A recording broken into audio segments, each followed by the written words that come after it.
Hello hi नमस्कार, आप सुन रहे हैं जागरण पॉडकास्ट का खबरनामा। मैं हूं आपके साथ शताक्षी सिंह। आज तारीख है 2 अगस्त की और दिन है बुधवार का। चलिए आपको बताते हैं आज दिन भर की तमाम बड़ी खबरें, लेकिन उससे पहले एक नजर सुर्खियों पर।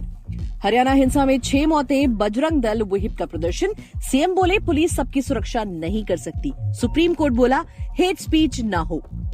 मानहानि केस में राहुल ने सुप्रीम कोर्ट में जवाब दाखिल किया। कहा कानूनी प्रक्रिया का दुरुपयोग हुआ, मुझे अहंकारी कहना सही नहीं। लोकसभा स्पीकर ओम बिरला बुधवार को सदन नहीं आए। उनकी जगह आंध्र प्रदेश के राजमपेट से सांसद पीवी मिथुन रेड्डी ने कार्रवाई संभाली। 370 पर सुप्रीम कोर्ट में पहले दिन की सुनवाई पूरी। कपिल सिब्बल ने कहा जम्मू कश्मीर से 370 को कभी नहीं हटाया जा सकता। पाक की अफगानिस्तान को धमकी। बिलावल बोले आतंकी पनाहगाहें खत्म करें अफगान हुकूमत, ऐसा नहीं हुआ तो हम एक्शन लेंगे। ब्रिक्स समिट के लिए साउथ अफ्रीका नहीं जाएंगे मोदी, वर्चुअली हिस्सा ले सकते हैं। रूस के राष्ट्रपति पुतिन भी शामिल नहीं होंगे। टॉप 50 डिफॉल्टर्स ने बैंकों के 87,295 करोड़ नहीं लौटाए। मेहुल चौकसी की गीतांजलि जेम्स पर सबसे ज्यादा 7,338 करोड़ रुपए बकाया। अपने 36वें बर्थडे पर खुद रोस्ट हुई तापसी। घर पर होस्ट की रोस्ट पार्टी, मजाक उड़ाने पर हंसती रही एक्ट्रेस। बीसीसीआई मीडिया राइट्स की रेस में गूगल अमेजन। 15 लाख रुपए के टेंडर डॉक्यूमेंट जारी। 6,000 करोड़ में 5 साल की डील संभव। अब खबरें विस्तार से सुन लीजिए। हरियाणा के नूंह में विश्व हिंदू परिषद की ब्रिज मंडल यात्रा के दौरान हुई हिंसा में अब तक 6 लोगों की मौत हो चुकी है। इनमें 2 होमगार्ड, नूंह के बादस गांव की शक्ति, पानीपत का अभिषेक, गुरुग्राम के इमाम और एक अज्ञात शख्स शामिल है। नूंह में सोमवार को भड़की हिंसा के 2 दिन बाद भी कर्फ्यू जारी है। गुरुग्राम पलवल जिले में तनाव है। गुरुग्राम पुलिस ने कहा कि छोटे छोटे ग्रुप हिंसा फैलाने का काम कर रहे हैं। नूंह की हिंसा के विरोध में बजरंग दल और विश्व हिंदू परिषद ने दिल्ली एनसीआर के 23 इलाकों में रैलियां करने का ऐलान किया है। कई इलाकों में प्रदर्शन जारी है। रैलियों को रोकने के लिए सुप्रीम कोर्ट में याचिका दायर की गई है। अदालत ने सुनवाई करते हुए अधिकारियों को आदेश दिया कि रैलियों के दौरान हेट स्पीच और हिंसा न होने दें। संवेदनशील इलाकों में सीसीटीवी कैमरे लगाएं और उनके फुटेज सुरक्षित रखें। जरूरत पड़ने पर अतिरिक्त पुलिस या पैरामिलिट्री फोर्स तैनात करें। वहीं मोदी सर ने मानहानि केस में राहुल गांधी ने बुधवार यानी 2 अगस्त को सुप्रीम कोर्ट में जवाब दाखिल कर दिया है। उन्होंने कोर्ट को बताया है कि कानूनी प्रक्रिया का दुरुपयोग किया गया है। उन्होंने कहा कि माफी मांगने से मना करने पर मुझे अहंकारी कहा गया, जो कि निंदनीय है। देखिए 21 जुलाई को सुप्रीम कोर्ट ने गुजरात सरकार और सूरज के भाजपा विधायक पूर्णेश मोदी को मामले में जवाब देने के लिए कहा था। इस पर पूर्णेश मोदी ने कोर्ट में 21 पन्नों का हलफनामा दायर करते हुए कहा था कि मोदी सरनेम केस में राहुल का रवैया अहंकारी है। उनकी याचिका खारिज कर देनी चाहिए। दरअसल राहुल गांधी ने 2019 में मोदी सरनेम को लेकर एक बयान दिया था। उनके खिलाफ भाजपा विधायक पूर्णेश मोदी ने मानहानि की शिकायत दर्ज कराई थी। मामले में सूरत कोर्ट ने राहुल को 2 साल की सजा सुनाई थी। इसके बाद उनकी सांसदी चली गई थी। वहीं संसद के मॉनसून सत्र के 10वें दिन यानी कि 2 अगस्त को लोकसभा स्पीकर ओम बिरला अपनी कुर्सी पर नहीं बैठे। वो लोकसभा में विपक्षी सांसदों के लगातार हंगामे से नाराज थे, इसलिए उन्होंने सदन आने से इनकार कर दिया। उनकी जगह आंध्र प्रदेश के राजमपेट के सांसद पीवी मिथुन रेड्डी ने लोकसभा की कार्रवाई संभाली। जानकारी के मुताबिक ओम बिरला तब तक संसद भवन नहीं आएंगे जब तक विपक्ष हंगामा करना बंद नहीं करता। लोकसभा में मंगलवार को दिल्ली ऑर्डिनेंस पेश हुआ था। आज इस पर चर्चा होनी थी, लेकिन इससे पहले ही विपक्ष ने हंगामा फिर से शुरू कर दिया, जिसके बाद सदन की कार्रवाई 2 बजे तक फिर 3 अगस्त के लिए स्थगित कर दी गई। राज्यसभा में विपक्षी दलों ने मणिपुर हिंसा पर चर्चा की मांग करते हुए 60 नोटिस दिए, जिन्हें सभापति जगदीप धनखड़ ने अस्वीकार कर दिया। इससे नाराज विपक्ष ने राज्यसभा से वॉकआउट कर दिया। इसके बाद इंडिया के सदस्य राष्ट्रपति द्रौपदी मुर्मू से मिलने पहुंचे। वहीं जम्मू कश्मीर से आर्टिकल 370 हटाने के फैसले को चुनौती देने वाली 23 याचिकाओं पर बुधवार को सुप्रीम कोर्ट में पहले दिन की सुनवाई पूरी हो गई।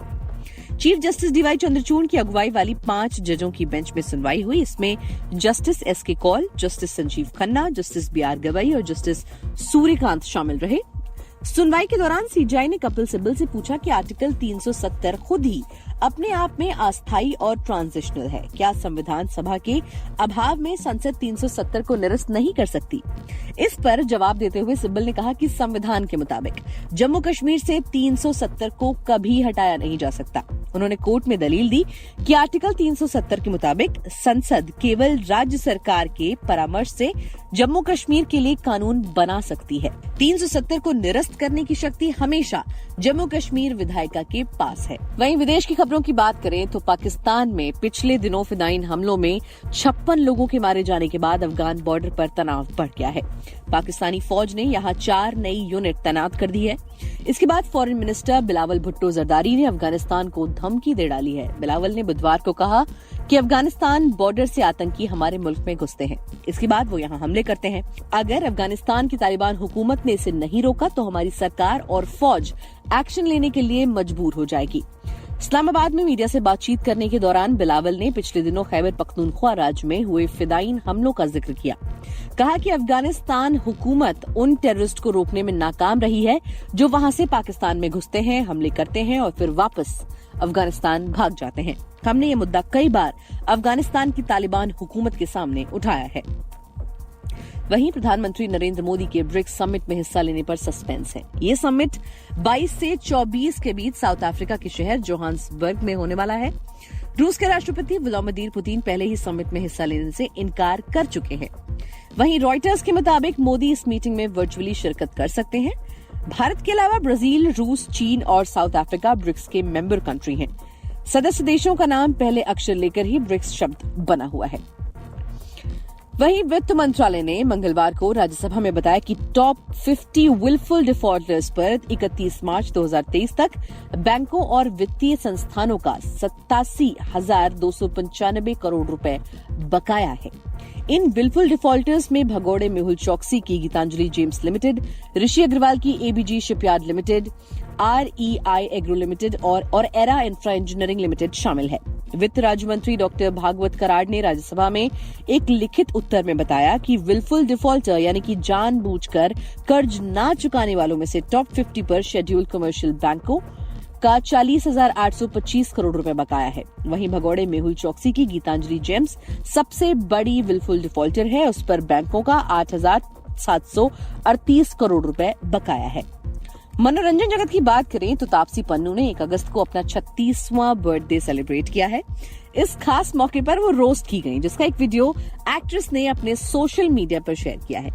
दरअसल तापसी ने खुद ही अपने घर पर एक रोस्ट पार्टी होस्ट की थी, जिसमें उन्होंने कुछ कॉमेडियंस को इनवाइट किया था। इस पर पार्टी में सभी ने तापसी का खूब मजाक उड़ाया। इसका वीडियो उन्होंने अपने इंस्टाग्राम अकाउंट पर शेयर किया है। वीडियो में तापसी के साथ कॉमेडियन अंगद सिंह रानियाल, अबीश मैथ्यू, गुरलीन पन्नू दिखाई दे रही हैं। सभी ने उन्हें खूब रोस्ट किया और तापसी अपना ही मजाक उड़ाने पर हंसती नजर आई। एक्ट्रेस ने वीडियो शेयर कर कैप्शन में लिखा, आज के टाइम की यही डिमांड है कि हम खुद पर मजाक लेना सीखें, तो मैंने सोचा क्यों ना इसकी शुरुआत घर से ही हो जाए। 1 साल और मैच्योर होने का इससे बेहतर तरीका क्या हो सकता है। सच में ये बर्थडे सबसे अलग है। वहीं खेल जगत की बात करें तो भारतीय cricket control board broadcast rights के लिए गूगल और अमेजॉन को टारगेट कर रहा है। बीसीसीआई ने आज ही राइट्स के लिए टेंडर डॉक्यूमेंट जारी कर दिए हैं। भारत में अगले 5 साल तक होने वाले मैचों के राइट्स करीब 6,000 करोड़ रुपए में बिक सकते हैं। इसमें भारत में होने वाले तीनों फॉर्मेट के करीब 102 इंटरनेशनल मैच और घरेलू मैच शामिल रहेंगे। बीसीसीआई ने मीडिया राइट्स के टेंडर डॉक्यूमेंट्स की कीमत 15 लाख रुपए रखी है। डॉक्यूमेंट्स में tender process, eligibility detail, rights और बाकी डिटेल्स दी गई हैं। भारतीय कंपनियों को डॉक्यूमेंट खरीदने के लिए टैक्स मिलाकर करीब 17.70 लाख रुपए देने होंगे। वहीं विदेशी कंपनियों को टैक्स के बाद भी करीब 15.16 लाख रुपए देने होंगे। ये कीमत नॉन रिफंडेबल रहेगी, यानी इन्हें खरीदने के बाद अगर कंपनियों ने बोली नहीं भी लगाई तब भी उनके पैसे रिफंड नहीं होंगे। इसी के साथ आज के लिए फिलहाल इतना ही। देश और दुनिया की बाकी खबरों को जानने के लिए सुनते रहिए जागरण खबरनामा।